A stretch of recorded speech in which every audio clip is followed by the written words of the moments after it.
नमस्कार दर्शकों, आज मैं आपको सांझी माता की वह चमत्कारिक कहानी सुनाने जा रही हूँ, जिसे सुनने और सुनाने वाला व्यक्ति माता रानी की कृपा का पात्र होता है। एक नगर में एक राजा रहते थे, जिनकी दो रानियाँ थीं। बड़ी रानी बड़ी घमंडी और कुटिल स्वभाव की थी और उसके दो पुत्र थे। इसके विपरीत छोटी रानी बड़ी विनम्र और दयालु थी। वह सांझी माता की भक्त थी और प्रतिदिन माता रानी की पूजा आराधना किया करती थी, परंतु उसके कोई संतान नहीं थी। बड़ी रानी घमंडी होने के कारण छोटी रानी को पसंद नहीं करती थी और वह राजा का छोटी रानी के पास जाना भी बर्दाश्त नहीं करती थी। इसलिए वह राजा को ज्यादातर अपने पास ही रोक कर रखती थी। एक दिन राजमहल में एक साधु आए।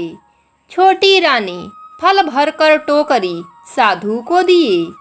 साधु ने छोटी रानी से निराशा का कारण पूछा। तब छोटी रानी ने अपना सारा दुख साधु को बताया और कहा कि हे महात्मा जी, मुझे कोई ऐसा उपाय बताइए कि मेरा भी गोद भर जाए।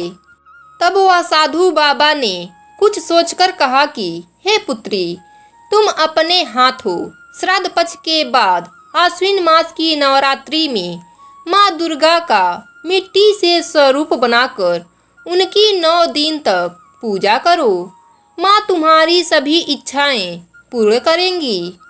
साधु के कहे अनुसार छोटी रानी ने आश्विन मास की नवरात्रि से पहले श्राद्ध पक्ष में तालाब से मिट्टी लाकर माँ दुर्गा का स्वरूप बनाया और साथ ही चांद, सूरज, सितारे, चिड़िया और अन्य वस्तुएं बनाकर अमावस्या के रात जब नवरात्रि शुरू होता है, माता रानी का दरबार दीवार पर गाय के गोबर से सजाया।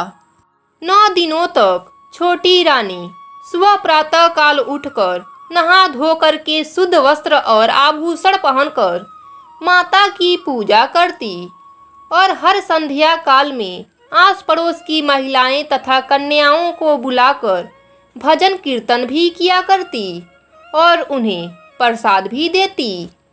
छोटी रानी ने अष्टमी के दिन कुंवारी कन्याओं को बुलाकर उन्हें हलवा, पूड़ी और चने का यथा योग्य प्रसाद खिलाया और उपहार भी दिया।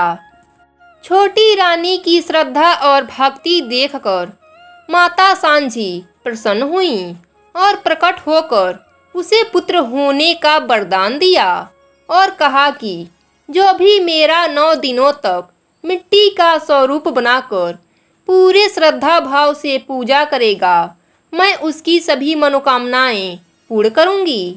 संतानहीन को संतान, कुंवारी कन्याओं को मनचाहा वर और धनहीन को धन की वर्षा करूंगी। माँ के कहे अनुसार छोटी रानी ने 9 महीने बाद एक सुंदर पुत्र को जन्म दिया और अगले नवरात्रि में माँ की श्रद्धा भाव से पूजा की। जो भी व्यक्ति सांझी माता की कहानी को सुनता या सुनाता है, माँ सांझी उसकी सभी मनोकामनाएं पूर्ण करती हैं। तो बोलिए सांझी माता की जय।